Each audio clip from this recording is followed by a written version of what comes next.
খবরদার, আমাদের অনেকে বিকলাঙ্গ, আমাদের অনেকের হাত ছোট, পা বড়, দেখতে মোটা, কেউ চিকন কেউ কালো। খবরদার, কারো আকৃতি নিয়ে কখনো কোন অবজ্ঞার সুরে, ঠাট্টার সুরে কোনো কথা আমরা বলবো না। রাজি আছেন? সবাই রাজি আছেন? আল্লাহ রাসূল সাল্লাল্লাহু আলাইহি ওয়াসাল্লামের এক সাহাবী ছিল, নাম ইবনে মাসউদ রাদিয়াল্লাহু তাআলা আনহু। ওনার পায়ের নলা ছিল খুব চিকন, অস্বাভাবিক চিকন, স্বাভাবিক না। তো উনিও এটা ঢেকে রাখতেন, দেখাতেন না কাউকে। একদিন উনি খেজুর পাড়ার জন্য খেজুর গাছে উঠলেন। খেজুর গাছে ওঠার পরে নিচ থেকে সাহাবারা পায়ের চিকন নলা দেখে ফেলছে। দেখে সবাই হাসি, সবাই হেসে কুটি কুটি। বিশ্বনবী বললেন, হেসো না, খবরদার, আমার ইবনে মাসউদের পায়ের চিকন নলা দেখে হেসো না। আমার ইবনে মাসউদের এই পায়ের চিকন নলা যদি মিজানের পাল্লায় উঠিয়ে দেয়া হয়, কিয়ামতের দিন উহুদ পাহাড়ের চেয়েও ভারী হয়ে যাবে। খবরদার, আমার ইবনে মাসউদকে আমার আল্লাহ অনেক পছন্দ করে, তার পা চিকন দেখে তাকে তুচ্ছ করো না। আল্লাহ বললেন, ইয়া আইয়ুহাল্লাযীনা আমানু লা ইয়াসখার কওমুম মিন কওম। ওহে আমার ঈমানদার বান্দারা, শোনো শোনো, খবরদার, কখনো কোনো মুমিন বান্দারে ঠাট্টা করো না, অবজ্ঞা করো না, ঠাট্টা করো না। তার মনে কষ্ট হয় এমন কোন কথা তারে বলো না। Never scoff of anybody. কাউকে নিয়ে ঠাট্টা করবেন না, তার দেহ নিয়ে, তার আকৃতি নিয়ে, তার বংশ নিয়ে। এক লোকের বাবা ছিল চোর, কিন্তু তার ছেলে অনেক ভালো। আপনি কি তারা বলতে পারবেন তুই চোরের ঘরের চোর? বলতে পারবেন? চুরি করছে বাবা, ওর কি দোষ? কথা বলেন। এগুলো কবিরা গুনাহ। আওয়াজ করে বলেন তো কি গুনাহ? তো এই যে আমাদের এক এক ধরনের আকৃতি, এটা কি আমি বানাইছি? আপনি বানাইছেন? দিছে কে? এজন্য কারো দেহের গঠন নিয়ে যদি আপনি অবজ্ঞা করেন, এটা প্রক্ষান্তরে আপনি স্রষ্টাকে নিয়ে অবজ্ঞা করলেন। কারো দেহের আকৃতি নিয়ে যদি আপনি তুচ্ছ করেন, তাকে তুচ্ছ করেননি, আমার রবকে আপনি তুচ্ছ করেছেন। চিল্লায় বলেন ঠিক কিনা? খবরদার, তুই কালু, তুই লম্বু, তুই মোটু, তুই কানা, তুই রোহিঙ্গা, আছে না নাই? ইদানিং ইদানিং এটা খুব চলে। এই রোহিঙ্গা নামটা আছে না? ফরিদপুরে এগুলো ঢুকে নাই না? আমাদের ওইদিকে দেখি কি অবস্থা, কারোর সাথে কেউ লাগলে তুই রোহিঙ্গা। কি আশ্চর্য, এই গালি কবে আসলো? হ্যাঁ, অনেক ধরনের গালি। ঢাকায় আরেকটা চলে ফইন্নির ভূত। কি বলে? এই এগুলো আগে শুনি নাই আমরা, রিসেন্ট এগুলো বলা শুরু করছে। ফইন্নির ভূত, রোহিঙ্গা না। এগুলো বলে আপনি কাউকে অবজ্ঞা করতে পারবেন? পারবেন না। খবরদার, এটা কবিরা গুনাহ, এটা ছোট গুনাহ মনে করবেন না। কারণ আকৃতি নিয়ে তুচ্ছ করা যায় না, কারণ আকৃতি দান করেছে কে?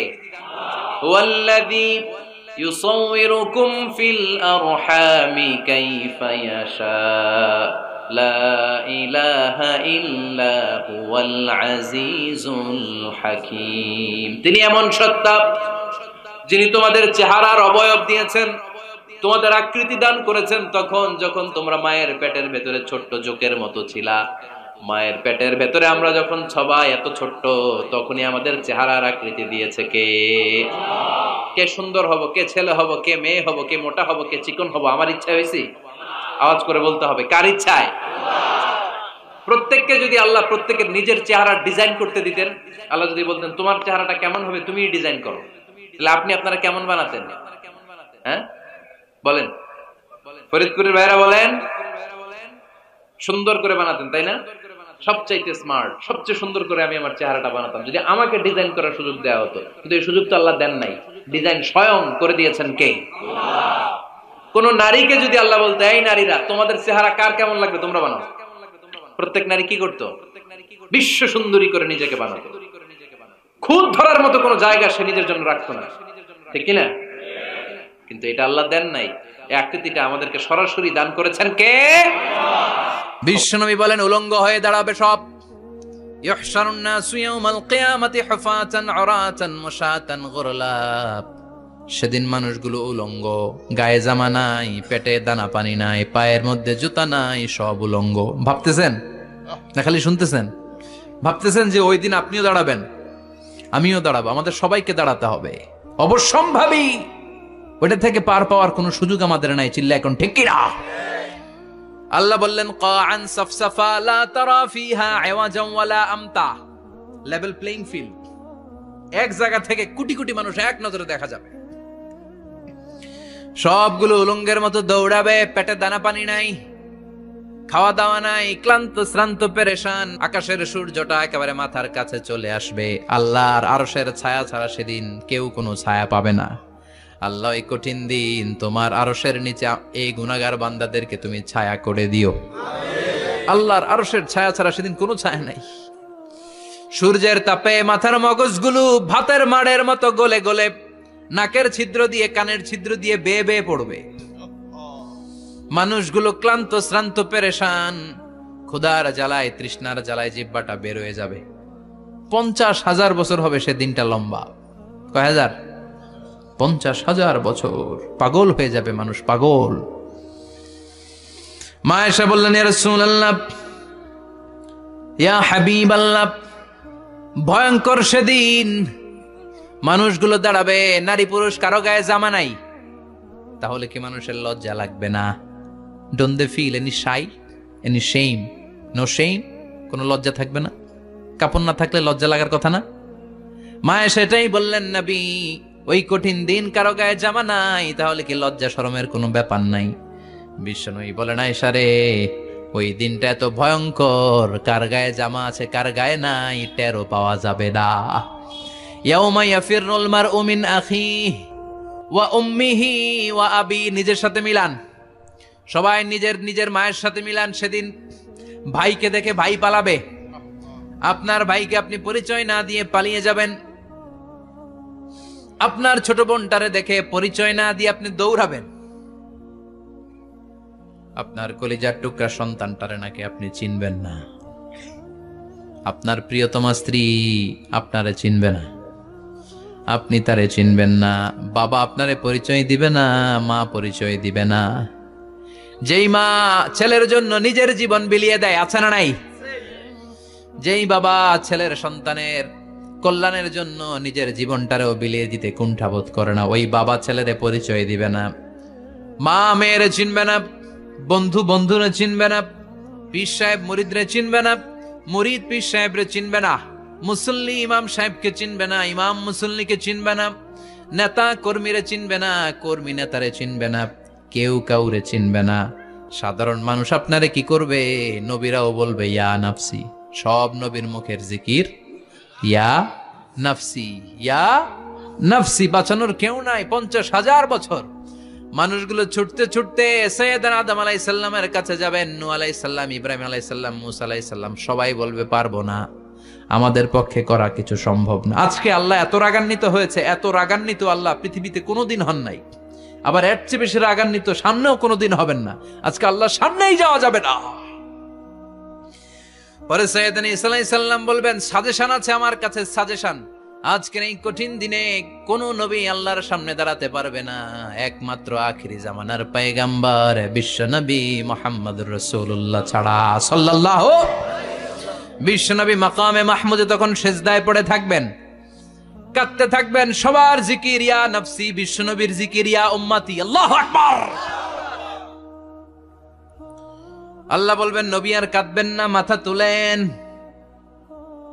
ইরফা রাসাক, ও নবী মাথা তোলেন। সাল তুতা, আজকে যা চাবেন আমি তাই দেব। ওয়াশফা তুশাফা, যার জন্য সুপারিশ করবেন কবুল করে নেব। কঠিন দিন, ওই ভয়ঙ্কর দিনের ভয় অন্তরে থাকার দরকার আছে না নাই? ওই দিনটার নাম আল কারিয়া, আমাল আমা আদরাকা মাল।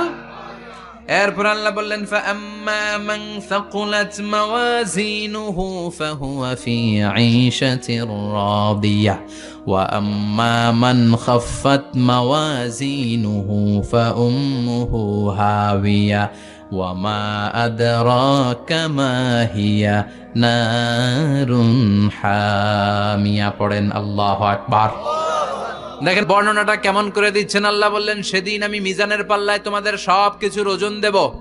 মিজানের বহুবচন হচ্ছে মাওয়াজিন। মিজান মানে দাড়ি পাল্লা, মিজান মানে কি? বহুবচন কি?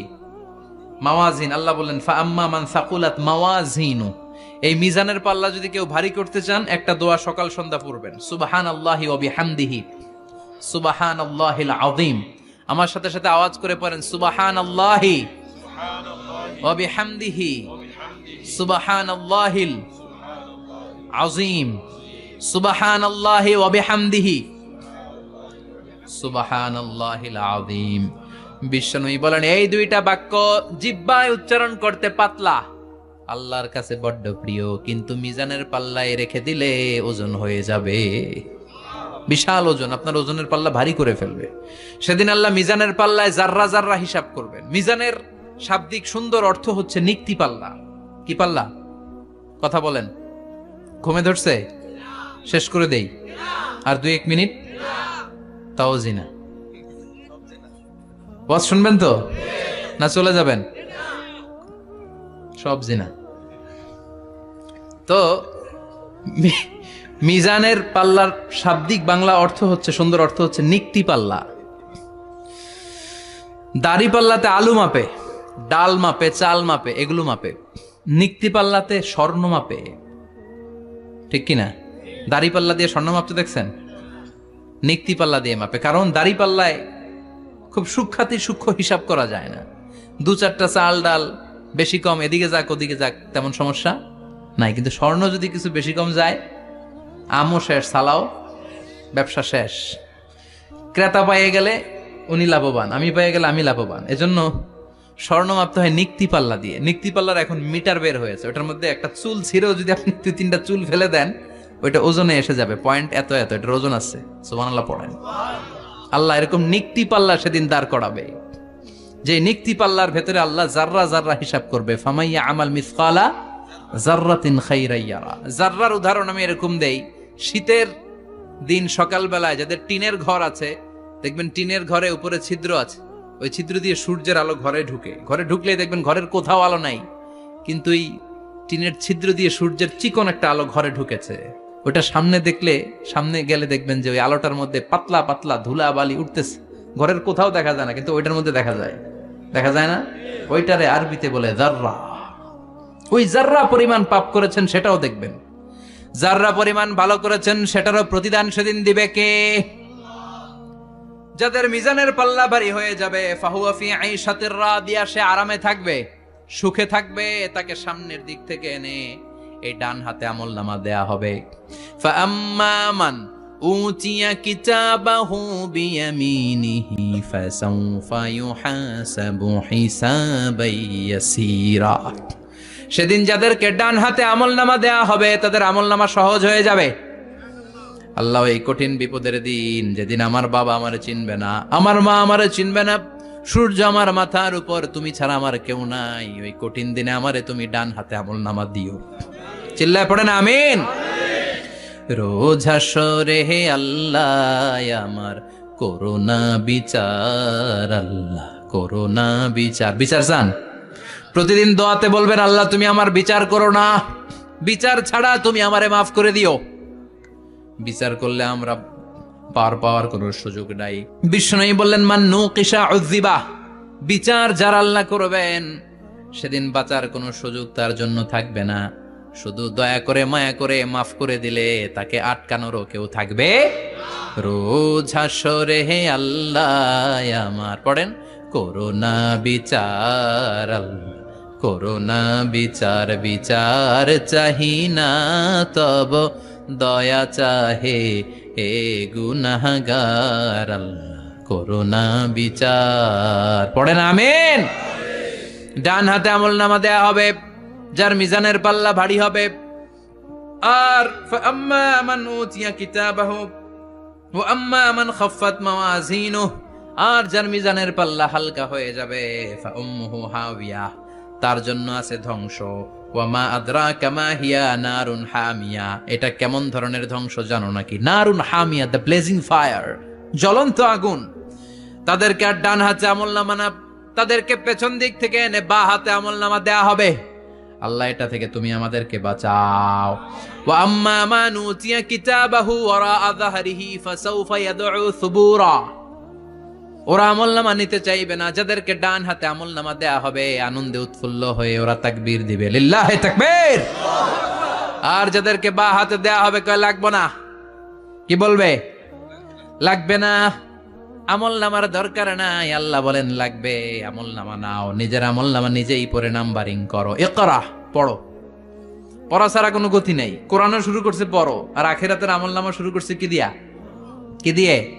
ইকরা কিতাবাকা কাফা বিনাফসিকাল ইয়াউমা আলাইকা হাসিবা। আমলনামা পড়ো, নিজেই দেখো কি আমলনামা করেছো। আপনি যে আজকে তাফসীর মাহফিলে আছেন, এটা থাকবে না আপনার আমলনামায়? আজকের এশার সালাত যে জামাতে পড়লেন, আমলনামায় থাকবে না?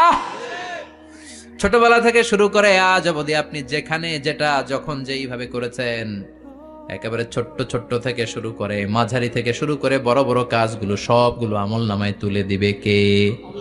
আপনার তো আনন্দের শেষ নাই। আপনার আমলনামায় আছে খালি জামাতে নামাজ, মা বাবার খেদমাত, শিরক আর বেদাতের বিরুদ্ধে জিহাদ, হকের পক্ষে আপনার স্লোগান, ইসলামের পক্ষে আপনার আন্দোলন। আপনি ইসলামের জন্য জীবনটারে বিলিয়ে দেওয়ার জন্য রাজি ছিলেন।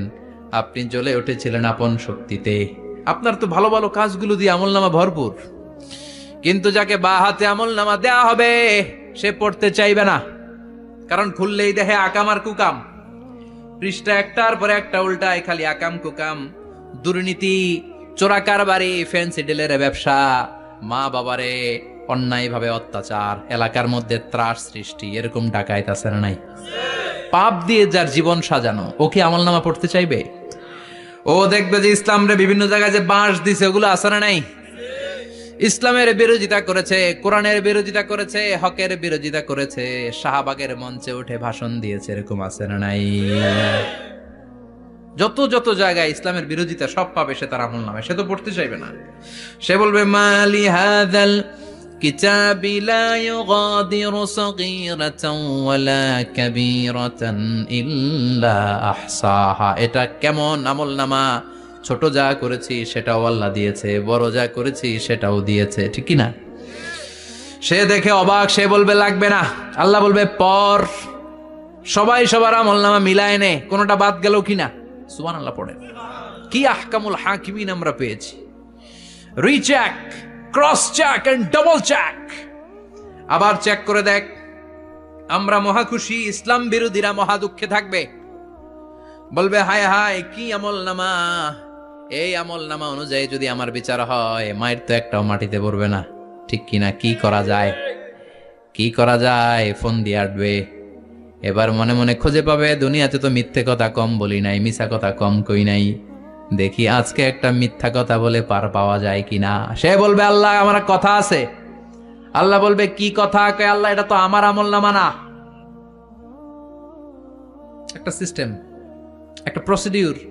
সে দেখবে যে লেটস চেক, ট্রাই করে দেখি পালানোর সুযোগ আছে কিনা।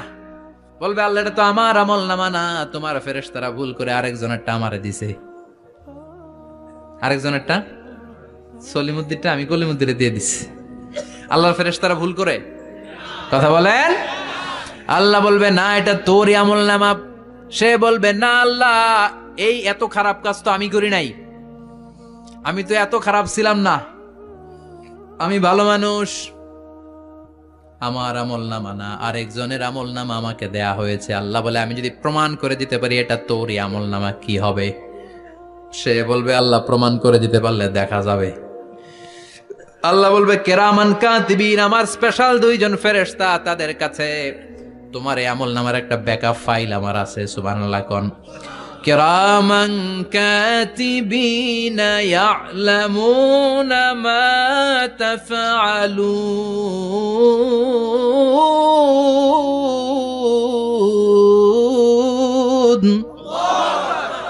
কেরামান কাতিবিন, সম্মানিত দুই ফেরেশতা, ইয়ালামুনা মা তাফআলুন, দুনিয়ার বুকে যেখানেই তুমি যা করেছো সব তারা জানে, লিখে রেখেছে। ওইখানকার ব্যাকআপ ফাইল থেকে আরেকটা আমলনামা এনে দুইটা আমলনামা দেয়া হবে, মিলিয়ে দেখ দুইটাই তোর কিনা। এবার মিলিয়ে দেখবে প্রতিটা শব্দে শব্দে, বাক্যে বাক্যে, অক্ষরে অক্ষরে মিলে যাবে। সুবহানাল্লাহ পড়েন। উনি তো আহকামুল হাকিমিন, উনি প্রমাণ করার সব বন্দোবস্ত করেই রেখেছেন। চিল্লায় এখন ঠিক কিনা? তারপরও নাফরমান কুলাঙ্গার গদ্দার বলবে আল্লাহ আমি করি নাই, দুইটাই আমার না, আমি এগুলো করি নাই। আপনার কেরামান কাতিবিন ভুল কইরা আমারে দিয়েছে, আমি কি করব? আমি তো ভালো মানুষ। আল্লাহ বলবেন তোর মাথাটা উপরের দিকে কর, তোর গলার নিচে এইখানে আমি একটা লকেট দিয়েছি, সুবহানাল্লাহ পড়েন। এই লকেটের মধ্যে দুনিয়ায় তুই যা বলেছিস, যা করেছিস, সব আমি লিপিবদ্ধ করে রেখেছি। নুখরিজু লাহু ইয়াউমাল কিয়ামাতি কিতাবান ইয়ালকাহু মানশুরা। সব মানুষের গলার মধ্যে আমি একটা ছোট্ট লকেট দিয়ে রেখেছি। ওয়া কুল্লা ইনসানিন আলজামনাহু তায়রাহু ফি উনুকিহি ওয়া নুখরিজু লাহু ইয়াউমাল কিয়ামাতি কিতাবান ইয়ালকাহু মানশুরা। তোর মাথাটা উপরের দিকে কর, তোর গলার মধ্যে ছোট্ট একটা সিম কার্ডের মতো লকেট আমি ঝুলিয়ে দিয়েছি। দুনিয়াতে যখন যা করেছিস, যা বলেছিস, সব আমি সিস্টেমে এটার ভেতরে ঢুকিয়ে দিয়েছি। সব আছে এইখানে। ওয়াকুল্লা ইনসান, সবার আছে। আলজামনাহু তায়রাহু ফি উনুকি ওয়া নুখরিজু লাহু ইয়াউমাল কিয়ামাতি কিতাবান ইয়ালকাহু মানশুরা। প্রতিটা মানুষের গলায় এটা দেয়া, বাঁচার কোনো উপায় নাই। আল্লাহ সেখান থেকে আরেকটা প্রিন্ট আউট বের করে বলবেন, দেখ মিলে যায় কিনা। গাদ্দার দেখবে এটাও মিলে যায়, বাঁচার উপায় আছে। এরপরও লাস্ট চান্স, আবার বাঁচার জন্য বলবে আল্লাহ আমি করি নাই। আল্লাহর কাছে প্রমাণ করে দেওয়ার মতো আরো হাজারো পদ্ধতি আছে না নাই? আল্লাহ বলবেন ইয়াহসাবুল ইনসানু আল্লান নাজমা ইযামা বালা কাদিরিনা আলা আন নুসাউইয়া বানানা। আমি তোর প্রতিটা আঙ্গুলের ফিঙ্গারপ্রিন্ট আমার কাছে সংরক্ষণ করে রেখেছি। তোর আমলনামার উপরে তোর ফিঙ্গারপ্রিন্ট আছে, আর আমার কাছে তোর নাম সহ তোর ফিঙ্গারপ্রিন্ট আছে। তোর 14 গোষ্ঠীর ফিঙ্গারপ্রিন্ট আমার আছে। সুবহানাল্লাহ কইবেন না? এটা দিয়ে আল্লাহ ধরে ফেলবেন। এই ফিঙ্গারপ্রিন্ট মিলে না, এই হাতের আঙ্গুলের ছাপ, এটা আবিষ্কার করেছে ফ্রান্সিস গ্যালটন নামে একজন সায়েন্টিস্ট 1880 সালে। 1500 বছর আগে কোরআনে সূরাতুল কিয়ামার ভেতরে ফিঙ্গারপ্রিন্টের কথা বলে দিয়েছে কে? কি আজীব কথা!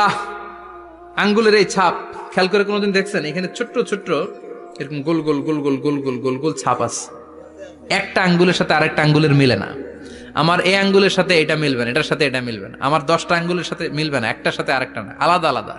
এই পৃথিবীতে যদি 600 কোটি মানুষ থাকে, তাহলে 6000 কোটি হাতের আঙ্গুল। একটা আঙ্গুলের সাথে আরেকটা আঙ্গুলের কোনো মিল আছে? কারিগরটা কে? স্রষ্টাটা কে? আবার যারা সিগনেচার দিতে পারে না, তাদের টিপসই আছে না নাই? এখন দেশের বাইরে যেতে চাইলে ইমিগ্রেশনে ফিঙ্গারপ্রিন্ট আছে না নাই? সব জায়গায় লাগে। এটাকে বলে বায়োমেট্রিক অথেন্টিকেশন। গত বছর 2 আগে বাংলাদেশও সিম কেনার জন্য সবাইকে দেয়া লাগছে না? আপনি দেশে বিদেশে ঘুরতে যাবেন, ফিঙ্গারপ্রিন্ট লাগবে। সিকিউরিটি পারপাস আপনাকে দিতে হবে, ফিঙ্গারপ্রিন্ট দিতেই হবে আপনার। আর পায়ের মধ্যে যেটা আছে এটাকে ফুটপ্রিন্ট কি বলে? ওইটা প্রাণীদের ক্ষেত্রে কাজে লাগে। প্রাণী গণনা করতে বাঘ শুমারি হয় সুন্দরবনে। আমাদের সুন্দরবন কিন্তু অর্ধেক আমাদের, অর্ধেক ইন্ডিয়ার। তো কাদের বাঘ কোনটা, কোন এলাকায় কয়টা বাঘ আছে এটার হিসাব আছে। তো বাঘ গনে কি করে? বাঘের চেহারা তো একরকম, আর কাছে যেহেতু গনার সুযোগ নাই, এটা গনে পায়ের ছাপ দেখে। বাঘের তো হাত নাই, 4টাই পা। এই পায়ের একটা বাঘের পায়ের ছাপের সাথে আর একটা বাঘের পায়ের ছাপের মিল নাই। সুবহানাল্লাহ পড়েন। আবার কাবা ঘরের পাশে ছোট্ট একটা জায়গা আছে, ওই জায়গায় একজন নবীরও ফুটপ্রিন্ট আছে না নাই? ওয়াত্তাখিযু মিম মাকামি ইব্রাহিমা মুসাল্লা। ইব্রাহিমের ফুটপ্রিন্ট যেইখানে আছে, ওই জায়গাটারে নামাজের জায়গা বানাও। সাইয়েদনা ইব্রাহিম আলাইহিস সালামের পায়ের ছাপ আছে, আদম আলাইহিস সালামের ফুটপ্রিন্ট আছে অ্যাডামস পিকে। এইভাবে আল্লাহ বললেন তোর আঙ্গুলের ছাপ আছে, আমল নামাটা খোল। আল্লাহর অথেন্টিকেশন থেকে আঙ্গুলের ছাপ, আমল নামার আঙ্গুলের ছাপ দুটোই মিলে যাবে।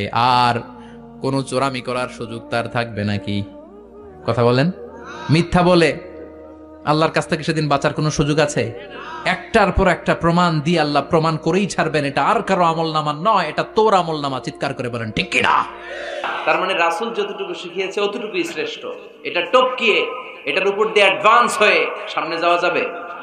বেশি বোঝা যাবে না। খবরদার, রাসূল যেটা শিখিয়েছেন অতটুকুর মধ্যে থাকতে হবে। তাহলে কল্যাণ আর বরকত দিবে কে?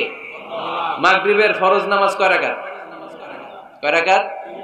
ফরিদপুরের কেউ যদি বলে আমি অনেক বড় আল্লাহর ওলি, আমি 5 রাকাত পড়ব সওয়াব বেশির জন্য, হ্যাঁ কি কয়? হবে না। 5 রাকাত তো সেজদা কয়েকটা বেশি আছে, এটার মধ্যে রুকু কয়েকটা বেশি, কষ্টও বেশি। হবে? কথা কয় না। হবে?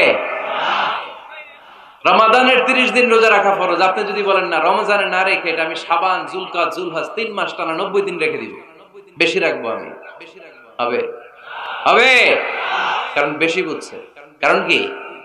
আল্লাহ রাসূলের চাইতে বেশি বোঝা যাবে, আল্লাহ রাসূলের চাইতে বেশি বুজুর্গ সাজা যাবে। খবরদার, never be advanced from Allah and his রাসূল। আল্লাহ এবং আল্লাহ রাসূলের চাইতে আমরা অ্যাডভান্স হব না। আল্লাহ আল্লাহ রাসূল যা দিয়েছেন ওইটাই ফাইনাল। ওইটা কি ফাইনাল? আওয়াজ করে বলেন, ওইটা কি? তাহলে সামাজিক সুখ সম্প্রীতির প্রধান মাধ্যম হচ্ছে আল্লাহ আল্লাহ রাসূল যা বলেছে এটাই আমরা মানবো, এর উপরে আমরা কোনো কথা বলতে চাই। এরপর আল্লাহ ঈমানদারদেরকে আবার ডাক দিলেন, বললেন, ইয়া আইয়ুহাল্লাযীনা আমানু লা তারফাউ আসওয়াতাকুম ফাওকা সাওতিন নবী। ও বিশ্বাসীরা, খবরদার, আমার নবীর কণ্ঠের চাইতে তোমাদের কণ্ঠ বড় করো না। ঘোষণাটা কার? কারণ সাহাবারা আল্লাহ রাসূল সাল্লাল্লাহু আলাইহি ওয়াসাল্লামের চারদিকে এরকম ঘিরে বসে থাকতো। এজন্য সাহাবাদেরকে উদ্দেশ্য করে আল্লাহ বললেন, আমার নবীর গলার সাউন্ড যতটুকু তোমাদের সাউন্ড থাকবে অতটুকু বা অতটুকুর চেয়ে কম, এর চেয়ে বড় হওয়া যাবে তাহলে বেয়াদবি হয়ে যাবে। তাহলে কি হয়ে যাবে? বনু তামিম গোত্রের নেতা কে হবে? আল্লাহর হাবিব সাল্লাল্লাহু আলাইহি ওয়াসাল্লাম পরামর্শ করছিলেন। আবু বকর রাদিয়াল্লাহু তাআলা আনহু বললেন, আমার মনে হয় এই লোকটা হইলে ভালো হয়। ওমর ফারুক বলে, না, উনি না, আমার মতে এই লোকটা হইলে ভালো। সাইয়েদনা আবু বকর বললেন, আরে না ওমর, তুমি বুঝছো না, আমি যার কথা বলেছি সে হলে সবচেয়ে ভালো, তার মধ্যে নেতৃত্বের গুণ আছে। সাইয়েদনা ওমর ফারুক বলেন, না, আপনি বুঝেন নাই, আপনার আমি ভালো বুঝছি, আমি যারে বলেছি সেই হবে নেতা। তর্ক আছে না নাই? এই তর্ক, কথার নাম কথা, কথার পিঠে কথা করতে করতে করতে করতে ওনাদের মধ্যে একটু ঝগড়ার একটা ভাব। বিশ্বনবী বসা, এই ঝগড়া করতে করতে সাউন্ড বড় হয়ে গেছে, এই উনি হবে, উনি বলে না উনি হবে। বিশ্বনবীর কণ্ঠের চাইতে কণ্ঠ উঁচু হয়ে গেল, আরশের উপর থেকে একটা ধমক দিলেন কে? আল্লাহ বলেন, খবরদার, লা তারফাউ আসওয়াতাকুম ফাওকা সাওতিন নবী, নবীর কণ্ঠের চাইতে কণ্ঠ উঁচু করো না। ওয়ালা তাজহারু লাহু বিল কওলি কাজহারি বা'দিকুম লিবা'দ আন তাহবাতা আমালুকুম ওয়া আনতুম লা তাশউরুন। নবীর কণ্ঠের চাইতে তোমাদের কণ্ঠ যদি উঁচু হয়ে যায়, তোমাদের সব নেক আমলগুলো আমি আল্লাহ বাতিল করে দেব। ধমকটা ছোট না বড়? ছোট না বড়? মনোযোগ আছে আপনাদের? যদি নবীর কণ্ঠের চাইতে তোমাদের কণ্ঠ বড় হয়, জীবনে যত ইবাদত করছো সব বাতিল, নামাজগুলো বাতিল, কাজে আসবে না। হজ করছো বাতিল, রোজা রেখেছো বাতিল, সব বাতিল। বেয়াদবি করেছো নবীর সাথে, চিল্লায় বলেন ঠিক কিনা? নবীর কণ্ঠের চাইতে নিচু হতে হবে কণ্ঠ। এই আয়াত আসার পরে সাহাবারা তো এমন ভয় পেলেন, এবার নবীর কাছেই কেউ আসে না। সুবহানাল্লাহ কইবেন না? ভয়ে আসে না, ভয়ে না জানি আমার কণ্ঠ আবার নবীর কণ্ঠের চাইতে উঁচু হয়ে যায়। ওমর ফারুক রাদিয়াল্লাহু তাআলা আনহু ডানে ঘুরে বায়ে ঘুরে কাছে আসে না। আবু বকর রাদিয়াল্লাহু তাআলা আনহু ডানে ঘুরে বায়ে ঘুরে কাছে আসে না।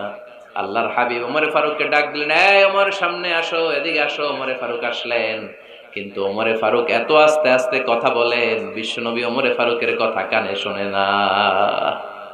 সুবহানাল্লাহ নাই? এত আস্তে আস্তে ওমর ফারুক কথা বলেন, বিশ্বনবী শুনতে পান না। ওমর কি বললা, একটু জোরে বলো না। ওমর ফারুক একটু জোরে বললেন, তাও শুনেন না। বিশ্বনবী বলেন, আরেকটু সাউন্ড বড় করে বলো, আমি তো শুনি না, জোরে বলো। ভয়, কারণ কণ্ঠ যদি উঁচু হয়ে যায় আমার নবীর কণ্ঠের চাইতে, জীবনের সব ইবাদত শেষ। এজন্য কথা কওয়ার দরকার নেই, ইবাদত গুলো ঠিক থাকে, আওয়াজ করে পড়তে হবে আল্লাহু আকবার। তাহলে 2 নাম্বার গাইডলাইন, লা তারফাউ আসওয়াতাকুম ফাওকা সাওতিন নবী, নবীর কণ্ঠের চাইতে কণ্ঠ উঁচু করো না। আপনারা হজ উমরা করেছেন কে কে দেখি? মাশাআল্লাহ, হাত নামান। যারা আমরা করি নাই, আমরা আল্লাহর কাছে কামনা করি, আল্লাহ আমাদেরকেও তুমি যাওয়ার তৌফিক দাও। আমিন। আমরাও যেন আমার নবীর কবরের সামনে দাঁড়িয়ে নবীরে সালাম করতে পারি, তৌফিক দাও। আমিন। আমরাও যেন রাউদাতুম মিন রিয়াদিল জান্নাহে ঢুকে 2 রাকাত নামাজ পড়তে পারি, তৌফিক দাও। আমিন। তোমার ঘরটা যেন তাওয়াফ করতে পারি, তৌফিক দাও। আমিন। মক্কা মদিনার ঐতিহাসিক জায়গাগুলো যেন দেখে হৃদয়টারে ঠান্ডা করতে পারি, আল্লাহ তৌফিক দাও। আমিন। তো যারা গিয়েছেন তারা জানেন, মসজিদে নববীতে নামাজের পরে আপনারা যখন পূর্ব দিকে, প্রথম কাতারের পূর্ব দিকে সবাই লাইন ধরে যেতে যেতে প্রথমে বাম দিকে পড়ে রাউদাতুম মিন রিয়াদিল জান্নাহ, জান্নাতের বাগান সমূহ থেকে একটা বাগান। পুরো মসজিদে নববীর কার্পেটের এক কালার, ওই রাউদাতুম মিন রিয়াদিল জান্নাহর কার্পেটের আরেক কালার। আল্লাহ রাসূল সাল্লাল্লাহু আলাইহি ওয়াসাল্লামের ঘর আর মিম্বার এতটুকু জায়গাকে অন্য কালারের কার্পেট দেয়া হয়েছে। এটা দুনিয়ার বুকে জান্নাতের টুকরার মধ্যে থেকে একটা টুকরা, কোন সুবহানাল্লাহ। হাজিরা খুব ভিড় করে এখানে নামাজ পড়ার জন্য। এটা বাম দিকে পাবেন, এরপরে যেতে যেতে কিছু দূর যাওয়ার পরেই বাঁ দিকে পাবেন বিশ্বনবী সাল্লাল্লাহু আলাইহি ওয়াসাল্লামের কবর, আল কবর আশ শরীফ। আমার নবী এখানে শুয়ে আছে। যেই নবীর কথা আজীবন ওয়াজে শুনলেন, যেই নবীরে নামাজের তাশাহুদে বসে সালাতু সালাম পড়ে শোনা, যেই নবীর জন্য দেহের তাজা রক্ত আমরা বিলিয়ে দিতে রাজি, ওই নবীর কবরের সামনে যে যখন দাঁড়াবেন আর ভাববেন আমার আর নবীর থেকে ব্যবধান 5-6 হাত, এখানে আমার নবী শুয়ে আছে, এইখানে আমি, আপনি কি ধৈর্য ধারণ করতে পারবেন? কথা বলেন, নিজেকে সামলে রাখতে পারবেন? আমার নবীর কোন উম্মত প্রথম যখন উমরা করতে যায়, হজ করতে যায়, নবীর কবরের সামনে দাঁড়িয়ে নিজেকে সামলে রাখতে পারে না, চিৎকার দিয়ে কান্না আসে, চোখ দিয়ে ধা ধা করে অশ্রু ঝরে। যেই নবীর ভালোবাসা আমার হৃদয়ের মধ্যে, ওখানে আমার নবী নাকি শোয়া আছে এই জায়গায়, এই জায়গায় আমার নবী শোয়া। সহ্য হয় না, বুক ফেটে চিৎকার আসে, কিন্তু চিৎকার দেয়া যায় না। কারণ যে আয়াতের তাফসীর আপনাদেরকে শোনাচ্ছি, এই আয়াতটা বিশ্বনবীর কবরের উপরে লেখা, লা তারফাউ আসওয়াতাকুম ফাওকা সাউতিন নবী। তুমি নবীর দরবারে এসেছো, এখানে বড় গলায় আওয়াজ করে কোনো কথা বলা যাবে না। চিল্লায় বলেন ঠিক কি না? এই আয়াতটা আজও লেখা নবীর কবরের উপরে, লা তারফাউ আসওয়াতাকুম ফাওকা সাউতিন নবী। এটা নবীর দরবার, এখানে চিৎকার চেঁচামেচি করে দুরূদ পড়া যাবে না, লাফালাফি করা যাবে না। ভদ্রভাবে আন্তরিকতার সাথে বিনয়ের সাথে নবীরে সালাম দিতে হবে। সুবহানাল্লাহ পড়েন। আল্লাহ রাসূল সাল্লাল্লাহু আলাইহি ওয়াসাল্লাম আমাদের থেকে বিদায় নিলেন, কিন্তু এই আয়াতের হুকুম আজও আছে না নাই? অনুরূপ ভাবে যারা আমাদের উস্তাদ, মা বাবা, আধ্যাত্মিক নেতা, ধর্মীয় গুরু, ইসলামী আন্দোলনের নেতা, তাদের সামনেও উচ্চবাচ্য করে আওয়াজ করা যাবে, তাদের সাথে ভদ্র ভাষায় কথা বলার দরকার আছে না নাই? তাহলে দুইটা গাইডলাইন আমরা পেলাম। প্রথম গাইডলাইন হচ্ছে আল্লাহ রাসূল যা বলেছে এটাই ফাইনাল। এটাই কি? কথা বুঝে নাই? আল্লাহ রাসূল যা দিয়েছে সেটা কি ফাইনাল। আর 2 নাম্বার হচ্ছে নবীর কণ্ঠের চাইতে কণ্ঠ উঁচু করা যাবে যাবে না। 3 নম্বরে আল্লাহ মুমিনদেরকে আবার ডাক দিলেন, বললেন ইয়া আইয়ুহাল্লাযীনা আমানু ইন জাআকুম ফাসিকুম বিনাবাইন ফাতাবায়ানু। কেউ যদি তোমাদের কাছে কোনো সংবাদ নিয়ে আসে, সংবাদটা বিশ্বাস করার আগে যাচাই করে নাও। আদেশটা কার? জোরে বলেন। আমরা কিছু শুনলেই বিশ্বাস করি, এরকম আছে না নাই? যা শুনে তাই বিশ্বাস করে, এরকম করা যাবে? তো কি করবেন তাইলে? হ্যাঁ, কি করতে হবে? ঠিক না বে ঠিক? হ্যাঁ, ঘটনাটা ঠিক না বে ঠিক, এটা আমাদেরকে যাচাই করতে হবে। You have to justify the news, you have to verify the report. Whatever you found in social media or Facebook, don't share. Think twice before you share, man. Share করার আগে 2 বার ভাববেন যে শেয়ার করব কি করব না। একটা কিছু পাইলেই শেয়ার মাইরা দেয়, শেয়ার দিচ্ছে শেয়ার, তার বন্ধু দেয় শেয়ার, পুরো ফেসবুকের মধ্যে মারামারি আছে না নাই? আসলে এরকম কিছু ঘটেই নাই, আছে না নাই? খবরদার, আমরা খুব বেশি পছন্দ করি এই রুমর, গুজব ছড়ানোর জন্য বাংলাদেশের পৃথিবীতে 1 নাম্বার। আমাদের চেয়ে কেউ বেশি গুজব ছড়াতে পারে। কিছুদিন আগে এরকম হইলো না যে লবণের দাম বেড়ে গেছে?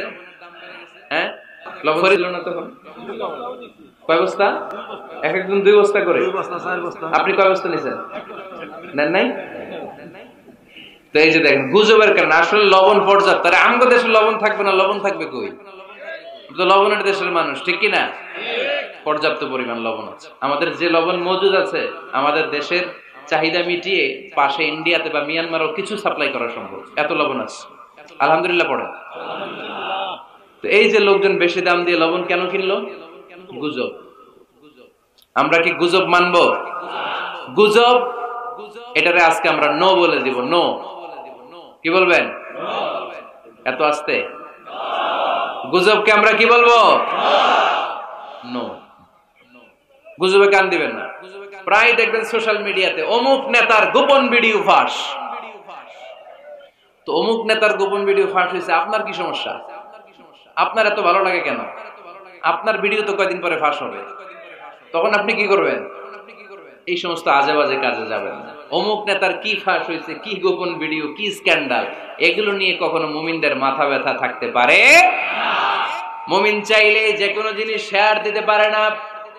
আপনি লা ইলাহা পড়েছেন, এই লা ইলাহা যেন তেন কোনো বাণী নয়।